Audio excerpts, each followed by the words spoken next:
Olha, é muito difícil fazer análise de conjuntura na situação atual.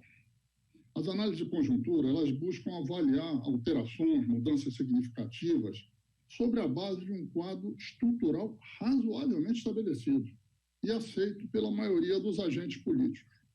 Eu, como jornalista político, durante anos, eu fiz análise de conjuntura que tinham como referência estrutural, entende, o quadro político e institucional estabelecido pela Constituição de 88. Durante os governos Sarney, Collor, Itamar, os 2 mandatos de Fernando Henrique, os 2 mandatos de Lula, o primeiro governo Dilma, essa referência estabelecia sempre os limites e os alcances dos movimentos na conjuntura política. Por mais forte que eles fossem, eles se davam dentro de uma pactuação democrática aceita por todos, ou quase todos.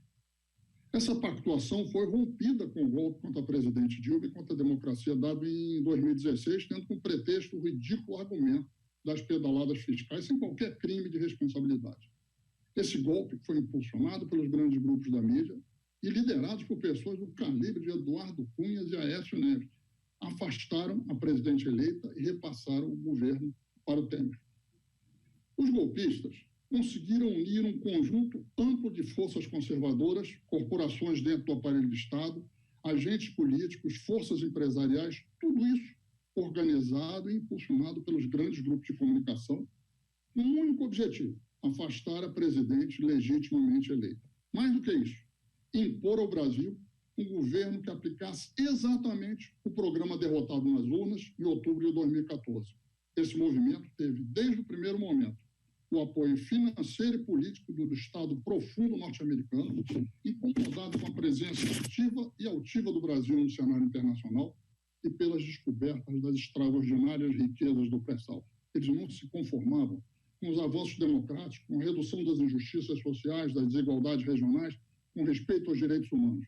Eles não se conformavam com o fato de que os pobres estavam deixando de ser considerados um peso e um estorvo no Brasil e passando a ser tratados com respeito e apoio. No fundo, eles não aceitavam que o Brasil lidasse com a verdadeira herança maldita desse país, que é a herança da escravidão. Não toleravam a ideia de que o Brasil deixasse de ser o país da carteirada e do preconceito e se convertesse num país de direitos e oportunidades. Para eles, o Brasil jamais poderia deixar de ser o país do "sabe com quem que você está falando?" e nunca poderia se transformar no país do quem você pensa que você é para falar assim comigo. Não foi um golpe contra a presidente Dilma, contra o PT, contra o presidente Lula, foi um golpe contra a vontade manifestada explicitamente pela maioria do povo brasileiro nas eleições de 2014, que escolheu o aprofundamento das mudanças e recusou o caminho do retrocesso. Foi um golpe dado contra aquilo que é o símbolo e a base de qualquer regime democrático: o voto. É através dele que são feitas as grandes escolhas e as opções fundamentais de uma sociedade democrática. É ele e apenas ele quem pode servir de base para a organização das instituições políticas. Eu vou dizer, pessoalmente, eu não esperava por isso. Eu acreditava que, após a ditadura militar, as forças conservadoras no Brasil haviam abandonado a sua devoção pelos regimes de força e se convertido à ideia, mesmo que em pouca dificuldade, a ideia de que uma sociedade grande, complexa e diversificada como a brasileira somente pode prosperar e crescer em ambientes democráticos. Eu supunha que elas haviam compreendido que a definição dos rumos do país deve se dar nas disputas eleitorais, nos embates políticos dentro de um ambiente democrático. Foi uma ilusão da minha parte, de muita gente e de quase toda a sociedade brasileira. Nossa elite, que de elite não tem nada, ela é só dinheirista e predadora, não tem projeto de país, não pensa a longo prazo, não tem valores políticos consistentes, é imediatista, oportunista, pequena, medíocre. O governo Temer, que nasceu desse golpe do rompimento do Pacto Democrático, foi um desastre total, absoluto e completo. Eles falavam em ponte para o futuro, não sei se vocês se lembram. Na verdade, o que eles queriam era um atalho para o retrocesso, para acabar com os direitos e acabar com as conquistas que o país tinha passado. Nas eleições de 2018, Bolsonaro foi um acidente de percurso no projeto golpista do establishment e dos Estados Unidos. O establishment, com a mídia à frente, apoiou e dirigiu o golpe contra Dilma, depois sustentou o governo Temer com o objetivo de derrotar o campo popular e implantar uma agenda ultraneoliberal, que promovesse o desmonte dos direitos e do Estado e fizesse um alinhamento internacional do Brasil com os Estados Unidos. O golpe, eu sempre digo isso, foi dado por causa dos acertos do campo popular e democrático Ele triunfou por causa dos erros do campo democrático, mas ele foi dado contra os acertos, contra a mudança. Eles não conseguiram aceitar as mudanças, porque eles não veem o povo como um ativo, uma riqueza, um patrimônio, mas com um peso, um fardo. Eles não se conformam com um projeto democrático inclusivo, eles não se conformam com algo que reduz as injustiças sociais e as desigualdades regionais. Não se conformam com um governo que defendeu as riquezas nacionais, descobriu o pré-sal, estabeleceu um novo sistema de exploração do petróleo que deixava o dinheiro aqui e que significava um passaporte para o futuro. Vamos às eleições de 2018.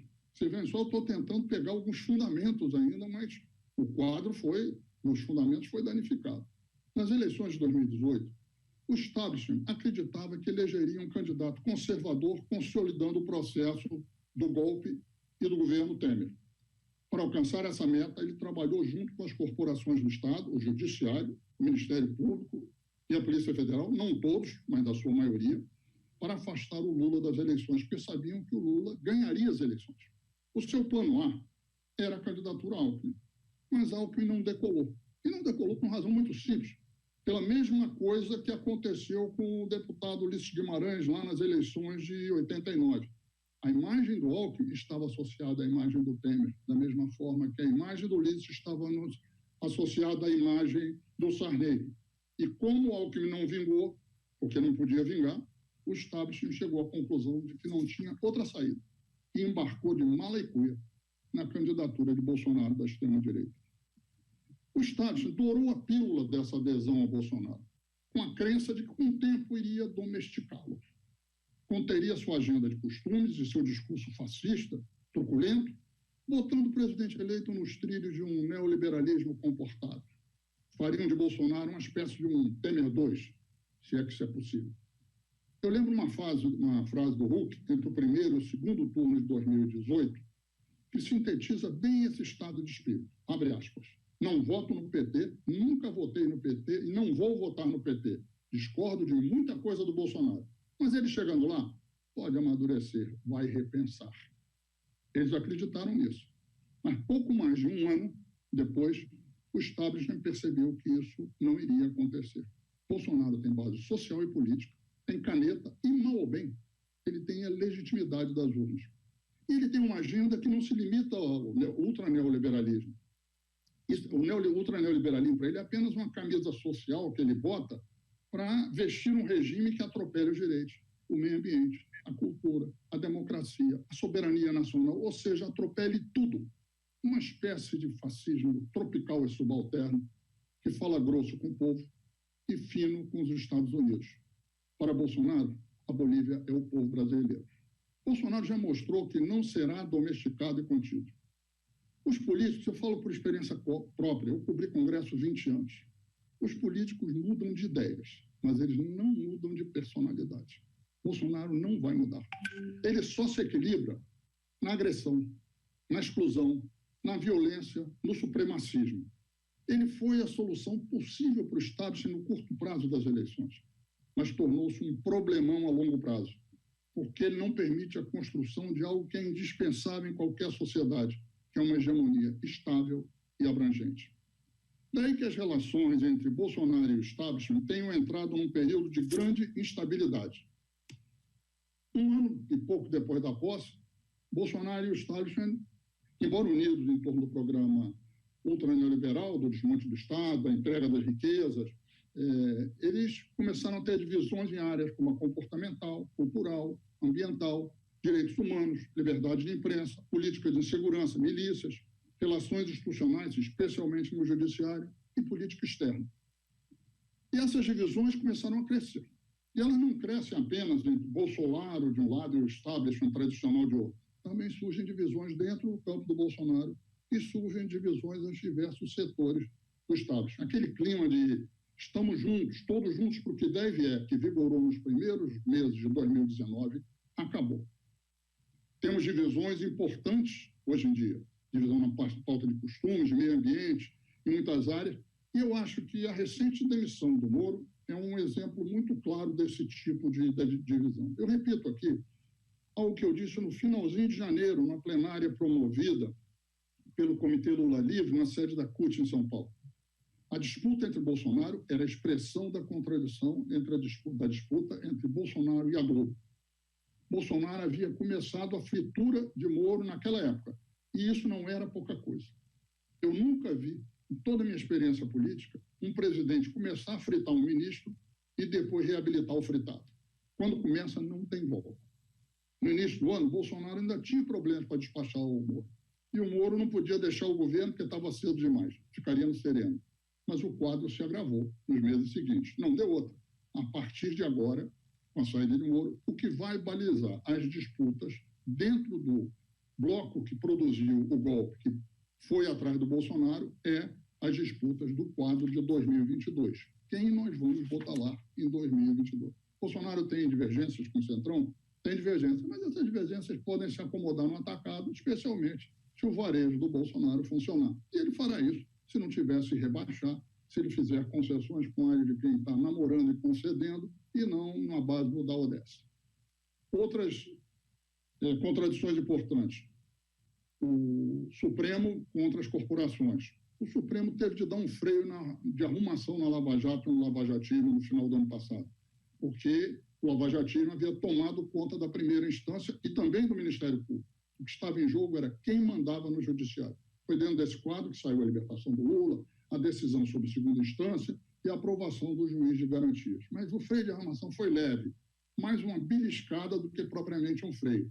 Esse problema não está resolvido muito claramente.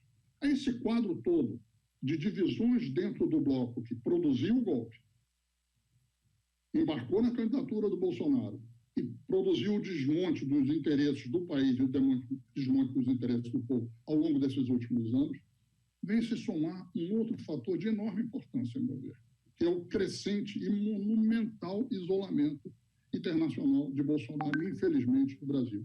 Não é só a imprensa internacional que é muito crítica ao Bolsonaro, ela é muito crítica. A imprensa internacional faz trabalho de imprensa, por isso mesmo é crítica a alguém que agride direitos, agride a natureza, agride cultura, agride democracia, que agride tudo, que agora agride a ciência também. Mas não faz só a imprensa que faz isso. Crescentemente, o número de governos, a quantidade de governos que toma distância de Bolsonaro e do Brasil, infelizmente, é monumental. Infelizmente, hoje em dia, o Brasil não para no mundo e o culpado por isso é o Bolsonaro. Talvez seja esse o único fronte onde a verdade está levando a melhor. Eu passo agora a analisar algumas questões da conjuntura econômica, também com as mesmas ressalvas que eu fiz anteriormente. A conjuntura política se agravou extraordinariamente nos últimos meses em função de dois fatores, que vão além das movimentações políticas e das divisões internas de projetos de poder. A estagnação da economia e a pandemia do coronavírus. Eu começo pela economia. Depois eu me deter mais na pandemia e no desgoverno do Brasil diante dessa ameaça gravíssima. Que é o fator, a meu ver, que vai comandar a evolução da situação nos próximos meses. O establishment e Bolsonaro apostaram que o programa de austeridade conduzido inicialmente por Temer e depois pelo ministro Guedes promoveria uma retomada do crescimento econômico. Se acertassem as contas do governo, os investimentos voltariam e entraríamos nós num mar de rosas. Eles se deram mal com Temer e se deram mal depois com o Posto Pirâmide. Não veio nenhuma recuperação econômica. Ao contrário, os problemas só se acumularam. Antes de mais nada, porque do ponto de vista estrutural, a política de austeridade está absolutamente equivocada. O consumo está contido. As pequenas melhoras em alguns momentos que houve deveram ser liberações episódicas de recursos, como saques de fundo de garantia, por exemplo. Investimentos públicos, com austeridade, não há. Investimento privado, tampouco. A capacidade ociosa é muito grande hoje em dia no Brasil. Investimento externo em novas atividades produtivas, não. Só para comprar ativos na bacia das almas. Mesmo assim, ativos que já estejam dando retorno, não investimentos que demandem longo prazo de maturação. Como nós vimos no caso do leilão do pré-sal. Não veio ninguém, porque não há confiança política, não há estabilidade. O cenário é de incerteza para os grandes investidores internos. Então, tudo somado, investimento não tem. Então, ao lado de uma situação política caótica, fragmentada, nós temos uma situação econômica de estagnação, de baixo consumo, falta de investimento e crescimento do desemprego. A recuperação da economia não veio e é pouquíssimo provável que venha a curto prazo. E ela não vindo, as divisões no bloco, do establishment, e que levaram o Bolsonaro ao poder, vão se aprofundar e tendem a abrir espaço até para a tentativa de criação de um polo de direita moderada, entre aspas, que certamente tentará se apresentar como novo centro. O Moro é o plano A, mas se ele não vingar, outros nomes podem surgir. Perspectivas da economia. Eu não acredito em retomada do crescimento a curto prazo. Pode ter melhoras aqui e ali, mas nada que se assemelhe a uma retomada vigorosa. Antes de mais nada, porque do ponto de vista estrutural, o consumo está contido. Investimentos públicos não haverá. Investimento privado, tampouco. A capacidade ociosa é grande, como eu disse. Ou seja, nós temos um quadro de incerteza na economia pelo próximo período. Isso tudo veio se agravar de forma dramática com o coronavírus e com a atitude responsável do governo Bolsonaro diante dessa pandemia.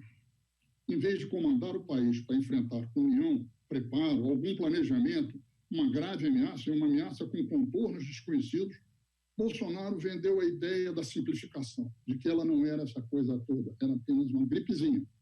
Estimulou, inclusive, com a sua participação pessoal, as aglomerações. Na prática, a transmissão descontrolada do vírus. Nós estamos diante de uma situação dramática. Dramática.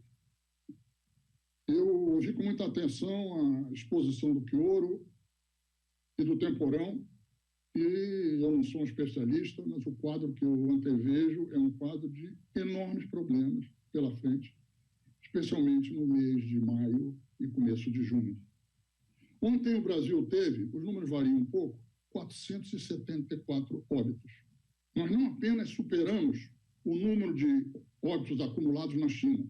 Ontem, nós fomos o terceiro país do mundo com maior número de óbitos, atrás apenas dos Estados Unidos e da Grã-Bretanha, dois países que também, num primeiro momento, ficaram contra o isolamento de uma forma clara e tentaram fazer contemporizações. Ontem, nós tivemos um dia que, a meu ver, é o prenúncio do que está vindo por aí. Nos próximos dias, nas próximas semanas, esse quadro vai se agravar de forma terrível. Nós estamos entrando num novo patamar sem o comando indispensável do governo federal. Qual foi a resposta do presidente diante dos números de ontem? E daí? Eu sou Messias, mas eu não posso impedir isso. Ou seja, faz piada, faz blague, chuta para cá, chuta para lá, deixa o país à deriva, sem governo, no momento onde ele precisa de entendimento, de atuar junto, de ações conjuntas e planejamento e de muita vontade e de muita decisão de ajudar o povo. Eu queria dizer o seguinte, eu acho esse o principal problema da conjuntura. Ele não era um mês atrás. Talvez ele não seja daqui a 3 ou 4, mas hoje o principal problema da conjuntura é a pandemia. A crise sanitária vem lançar a crise política e a crise econômica, que já eram monumentais, num patamar ainda mais dramático. Ela não joga, não tira importância, ela potencializa isso. 5 minutos, Frank. Nós precisamos, nesse momento, ter muita maturidade, serenidade, responsabilidade para enfrentar essa situação. A resposta nossa não pode contribuir para agravar essa situação. Ela tem que estimular uma ação de todas as autoridades nacionais para enfrentar a pandemia de forma equilibrada, serena, determinada. É o momento de pensar grande. Pensar grande hoje é a saúde do povo, a vida do povo. Tudo mais, por mais importante que seja, é secundário. O Arthur Virgílio, prefeito de Manaus, que acho que é do PSDB ainda, anteontem ele disse uma frase muito boa quando lhe perguntaram sobre a briga entre o Bolsonaro e o Moro. Não interessa um episódio medíocre da vida política. Eu acho que é isso mesmo. Não deve nos interessar certas besteirinhas. Hoje o que deve nos interessar é a saúde e a vida do povo. As próximas semanas, os próximos meses serão muito, muito difíceis. E a saúde do povo, a vida do povo, a sobrevivência sanitária e econômica do povo deve estar em primeiro lugar. Então, eu acho que esse é o centro da atuação, esse é o centro da análise. Nós devemos exigir do governo federal e de todos os governos federais, estaduais e municipais, um conjunto de medidas sanitárias, econômicas e políticas destinadas a enfrentar a gravidade da ameaça que paira sobre nossa gente e nosso país. Medidas econômicas, programa de crise, tem que ter dinheiro na ponta, tem que, coisa do teto, abandonar isso inteiramente, tem que ter apoio às empresas, tem que ter apoio às prefeituras, aos governos, tem que criar condições para que a economia possa manter o isolamento e não se jogar contra o isolamento para tentar retomar a atividade econômica antes da hora, porque isso só agravará a pandemia e a crise econômica também. São medidas sanitárias claras, manutenção do isolamento, testes em massa, determinação, liderança, proibição das aglomerações, fim desse coqueteio que tem de setores empresariais que o Bolsonaro fica abanando com a rápida retomada das atividades. Não tem rápida retomada das atividades sem extensão da pandemia e, portanto, uma nova queda ali para frente. O Quioro e o Temporão foram claríssimos nesse sentido. E é preciso também medidas políticas. Respeito às pessoas, às instituições, menos política medíocre, menos sujeito valente que fala o que quer e que, na verdade, está empurrando o povo para o matador. Nós estamos vivendo a situação dramática, mas tem um lado também que é positivo. A crise do coronavírus colocou em xeque, em escala mundial, o discurso do ultraneoliberalismo e do Estado mínimo. Economistas, líderes políticos, setores da imprensa, que até alguns meses atrás adotavam esse discurso do ultraneoliberalismo, recuaram, estão em dúvida. Volta a se discutir o estado do bem-estar social. Como enfrentar pandemias como a do coronavírus sem sistemas públicos de saúde? O Temporão falou isso muito bem. Essa discussão veio para ficar, o que é algo muito positivo, mas não vamos nos iludir. A turma do dinheiro só pensa nela e não recuará se não for obrigada a recuar pela política e pelos cientistas, pelos trabalhadores e pelos povos. Cresce, com tudo isso somado, o sentimento de que Bolsonaro é um desastre. Ele é um desastre. Que ele não está à altura de comandar o país. Ele não está. Ele é o desgoverno, ele não é governo. A Câmara já recebeu, por isso mesmo, dezenas de pedidos de abertura de processos de impeachment. Eu creio que o desgaste do Bolsonaro vai se acentuar e a questão do impeachment vai se colocar na ordem do dia. Mas eu acho que isso não é algo imediato. Eu acho que, do ponto de vista imediato, a primeira questão é defender a vida e a saúde do povo e o impeachment virá dentro desse processo. A tendência é de que aumente as tensões entre Bolsonaro e parte do establishment. Eles vão se manter unidos em algumas coisas, mas vão aumentar. Ele vai continuar a se enfraquecer, mas isso não quer dizer que rapidamente esse processo vai mudar. Pode-se produzir um crescimento do campo popular? Pode. Mas isso vai depender do comportamento do campo popular também. Dependerá de que o campo popular logre construir unidade e combinar pautas sociais de defesa dos direitos, da defesa do Estado, da soberania nacional, pautas comportamentais, sociais, culturais, ambientais e identitárias com a questão do coronavírus. O establishment no Brasil corre o sério risco de viver um problema seríssimo de hegemonia. Eles não estão conseguindo construir algo consistente e duradouro. Sem hegemonia, não se governa por muito tempo um país grande, complexo e diversificado como o Brasil. A ditadura não se segurou no anticomunismo, só ganhou fôlego com o milagre brasileiro, mesmo assim por pouco tempo. Depois teve de ir para a extinção. Nas condições atuais, o Estado ainda não conseguiu construir uma hegemonia consistente e duradoura, apoiada em fatos reais, valores aceitos pela maioria e perspectivas consistentes de médio e longo prazo. A situação do nosso lado é uma situação difícil. Eu acho que nós temos que admitir que nós temos uma situação difícil. E uma pergunta complicada é: por que o povão não reage? Eles estão anestesiados, o povo está anestesiado, ou ele está desorientado? Olha, eu acho que tem uma certa sabedoria no povão. O povão não quer ser bucha de canhão. Só agora ele está vendo o outro lado se dividir. E ele vê que o nosso lado ainda está titubeando para encontrar um caminho. Coisas muito positivas nos últimos tempos, mas ainda está titubeando para encontrar um caminho. Ele sofreu grandes derrotas, uma depois da outra, está descrente o povão. O segundo mandato da Dilma atingiu, dividiu e enfraqueceu a nossa base política social. Amplos setores da nossa base perceberam alguns daqueles erros, como a adoção de um programa de austeridade, como se fosse um estelionato eleitoral. Um dos sentimentos mais demolidores da política. Que o diga Sarney, Fernando Henrique, que o diga o nosso próprio campo. Nossa base social foi atingida por isso. Não toda, porque a experiência positiva dos governos populares era tão forte e tão ampla que sobreviveu, mas a nossa base fraturou. Eu diria que uma parcela importante, o equivalente a 12%, 15% da população, basicamente o povão, tomou distância. Queria votar no Lula, mas não necessariamente queria votar num candidato indicado por ele, que foi o que nós assistimos na eleição de 2018. Ela não votou. Por causa da experiência anterior, essa percentagem do povão ali tinha um sentimento difuso de que o Lula é bom, mas o Lula escolhe mal. Quem é essa parcela que se desprendeu? Setores das classes C, D e E, principalmente urbanos, especialmente Sudeste e Sul, vivem uma situação terrível de insegurança econômica, desemprego, precarização, insegurança no dia a dia com as milícias e agora o coronavírus. Eles querem crescimento, mas também querem ordem, querem comando. Pesquisas mostram que esses setores que vinham se afastando do Bolsonaro, parte deles está na dúvida agora com medo do coronavírus. Esse processo não está ainda. Esse processo não está ainda dado. Nós temos de fazer essa disputa e acho que existe, porque acho que o Bolsonaro cometerá mais e mais besteiras, especialmente uma questão dramática que atinge o povão com o coronavírus e que nós temos que saber enfrentar essa situação. Bom, era isso tudo que eu queria dizer para vocês, voltando só a esclarecer o seguinte: há muitas outras questões, há muitas outras dificuldades, mas eu acho o seguinte, que nós temos de fazer menos tweet, menos gracinha, menos respostazinha inteligente, menos lacração e voltar a conversar com as pessoas, mesmo no momento da pandemia. Na conversa física, será conversa virtual. Mas a conversa virtual tem que ser para fora da nossa bolha, não para dentro da nossa bolha.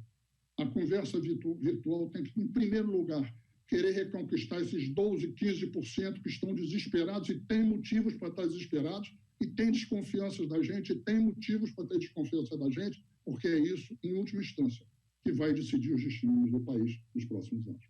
Valeu, obrigado.